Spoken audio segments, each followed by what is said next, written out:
दोस्तों 5 ऐसे small caps के बारे में आज हम लोग बात करने वाले हैं। छोटे शेयर जिनकी मार्केट कैप 2000 करोड़ से भी कम की है। ये 5 शेयर में जो इनके प्रमोटर्स हैं उन्होंने काफ़ी बड़ी हिस्सेदारी अपनी बढ़ाई है। देखिए, जब प्रमोटर्स अपने शेयर्स को खुद खरीदने लगते हैं तो ये समझ में आता है कि कुछ ना कुछ कंपनी में कुछ अच्छा होने वाला है, कुछ पॉजिटिव होने वाला है। इसी के चलते वो जो शेयर्स हैं वो एक्यूमुलेट हो रहे हैं। जो 5 स्टॉक यहाँ पे दिए गए हैं, देखिए इनमें 4 में एक इंपॉर्टेंट चीज़ आपको देखने के लिए मिलेगी। कोई भी जो शेयर है उनका प्रमोटर्स का वो प्लेज्ड नहीं है। एक कंपनी ऐसी है जिसमें कि अच्छे खासे शेयर्स जो हैं वो प्लेज्ड हैं, लेकिन 4 कंपनीज उसमें किसी तरीके का कोई प्लेज नहीं है। F I I D I आई दोनों इंटरेस्टेड हैं, दोनों ने बाइंग की हुई है उन स्टॉक्स के अंदर। इन स्टॉक्स के बारे में ध्यान से देखेंगे। देखिए, अब मैं आपको बताऊं कि इससे पहले मैं इन सारी कंपनीज का शेयर होल्डिंग स्ट्रक्चर आपके सामने रखूं, मैं आपको एक बात बताना चाहता हूं कि ये स्मॉल कैप्स आज की डेट में अगर आप लॉन्ग टर्म इन्वेस्टर हैं तो आप लोगों को अवॉइड करना चाहिए। ये कोई स्टॉक रिकमेंडेशन नहीं है, सिर्फ आपकी इन्फॉर्मेशन के लिए बताया जा रहा है कि क्योंकि इन स्टॉक्स के अंदर काफ़ी बड़ी खरीदारी आ चुकी है, काफ़ी जो इनका स्टॉक प्राइस है बढ़ चुका है। ऐसे में अगर आप स्टॉक मार्केट में ट्रेड करते हैं तो आप देखिए, आपको समझ में आएगा कि ये जो स्टॉक का प्राइस है वो क्यों बढ़ रहा है और ये जो छोटे शेयर्स हैं ये क्यों इतने भाग रहे हैं। काफ़ी अच्छी रिटर्न ये अभी तक दे चुके हैं पिछले कुछ दिनों के अंदर। इनके बारे में एक बार जान लेते हैं। इससे पहले मैं स्टार्ट करूँ, आप लोगों से रिक्वेस्ट है कि अगर आप फर्स्ट टाइम मेरे चैनल के ऊपर आए हैं या फर्स्ट टाइम मेरा कोई वीडियो वॉच कर रहे हैं तो आप मेरे इस चैनल को सब्सक्राइब जरूर कर लीजिएगा। फ्यूचर में काफ़ी इन्फॉर्मेटिव वीडियोस आपको डिफरेंट टॉपिक्स के बारे में मिलती रहेगी। तो चलिए स्टार्ट करते हैं। देखिए, जो पहला स्टॉक है वो है जेबीएम ऑटो। जेबीएम ऑटो की अगर मार्केट कैप देखें 1000 करोड़ के आसपास की मार्केट कैप है इस कंपनी की। इस कंपनी का जो बिजनेस है वो अगर आप ऑटो इंडस्ट्री में देखें तो काफ़ी अच्छा है। देखिए, जो कंपनी है ये दो तरीके का काम करती है। एक तो बसेस वगैरह बनाने का ये काम करती है, बसेस ये खुद बनाती है, साथ ही बाहर एक्सपोर्ट भी करती है और इंडिया के अंदर भी बेचती है।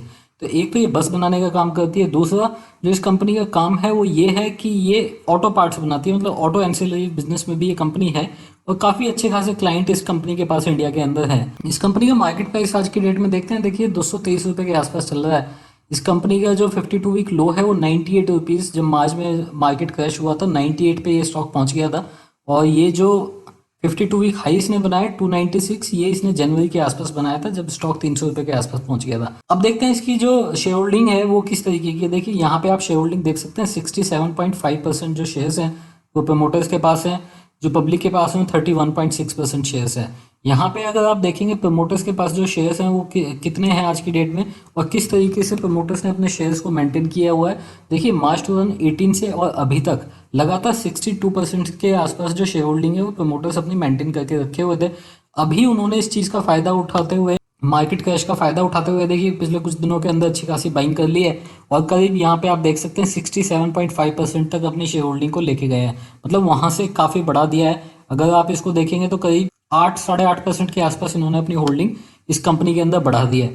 इसके अलावा इंपॉर्टेंट चीज़ आपको देखने के लिए मिलेगी यहाँ पे एफ आई आईज। अगर देखेंगे इस कंपनी में दिसंबर 2019 से उन्होंने एंट्री की है और उन्होंने ठीक ठाक लेवल पे एंट्री की है, करीब 1% के आसपास यहाँ पे एफ आई आईज ने भी इस कंपनी के अंदर बाई किया है। सेम चीज़ आप यहाँ पे भी देख रहे हैं, थोड़ी सी एंट्री यहाँ पे डी आई आईज की भी हुई है जो पहले बिल्कुल खत्म हो गई थी सितंबर क्वार्टर तक।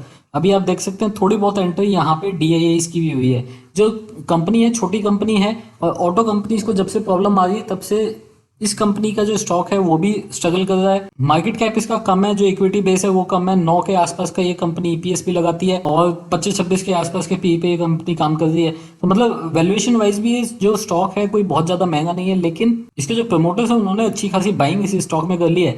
इसीलिए आप देख सकते हैं 95 से 98 से आप देख सकते हैं आज की डेट में जो स्टॉक प्राइस है वो करीब 130% के आसपास ये बढ़ चुका है पिछले कुछ दिनों के अंदर। पिछले 3 महीनों के अंदर 130% के आसपास यहाँ पे ग्रोथ आई है इस स्टॉक के अंदर।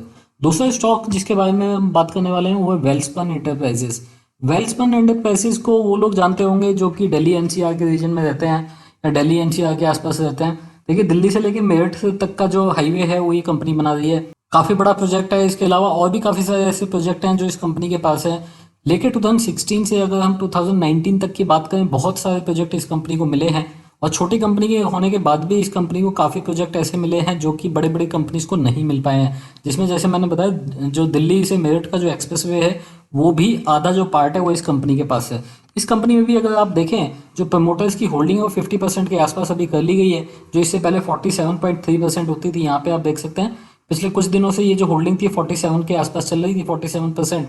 अभी ये इसको बढ़ा के 50% तक लेके गए हैं, मतलब अपनी जो होल्डिंग है उसको इन्होंने बढ़ा दिया है। देखिए कंपनी 33 रुपीज़ के आसपास आ चुकी थी मार्च के स्टॉक मार्केट क्रैश के अंदर, और वहां से स्टॉक लगभग डबल हो चुका है। 100% का रिटर्न इस स्टॉक ने भी दे दिया है। इसका अगर आप 52 वीक हाई देखेंगे 156 से, ये कंपनी अभी भी काफ़ी नीचे है। इसमें अगर आप डीआईएस की होल्डिंग देखते हैं तो डीआईएस की होल्डिंग करीब 1.5% के आसपास की है।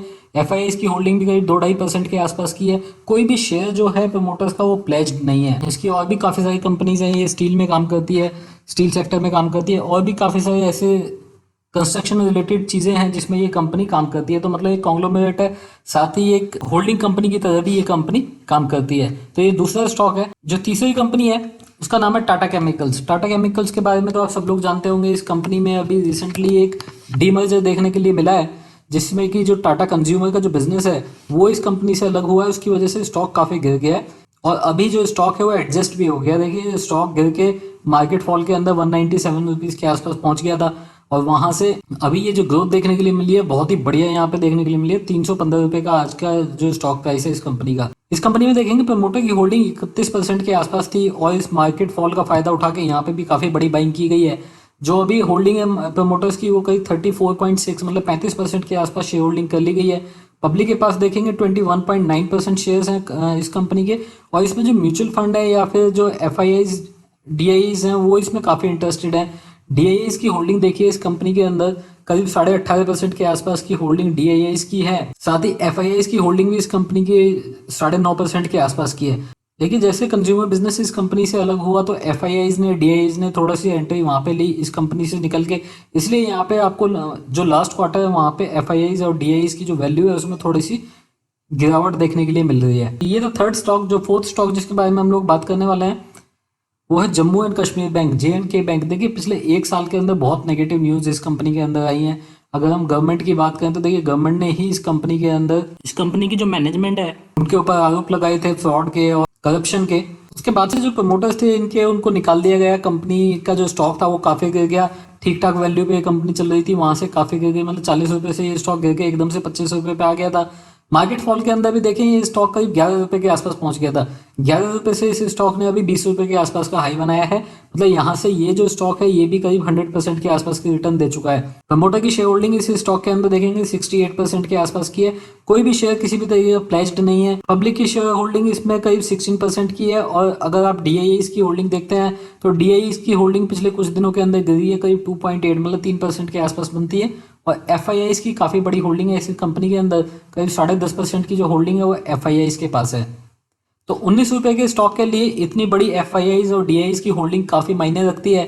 एक स्मॉल कैप स्टॉक है, तो इस स्टॉक के अंदर भी प्रमोटर्स ने काफ़ी फायदा उठाया है इस मार्केट के गिरने का, और अच्छे खासे नंबर ऑफ शेयर्स उन्होंने ऑलरेडी बाय कर लिए हैं। अभी जो अपनी होल्डिंग है उसको 59 से बढ़ा के आप देख सकते हैं यहाँ पे वो 68 तक लेके गए हैं। 59 से 68 तक बढ़ा दिया है, तो मतलब आप समझ सकते हैं कितना उन्होंने यहाँ पे बाइंग की है। करीब 12-13% के आसपास की बाइंग यहाँ पे आपको देखने के लिए मिल रही है।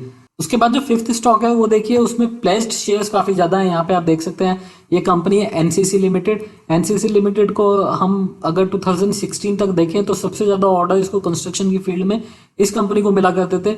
एनएचएआई के काफ़ी क्लोज है ये जो स्टॉक है, ये जो कंपनी है एनएचएआई के काफ़ी क्लोज है। उनके सारे ऑर्डर में करीब 20% ऑर्डर सिर्फ इस कंपनी को मिल जाया करते थे।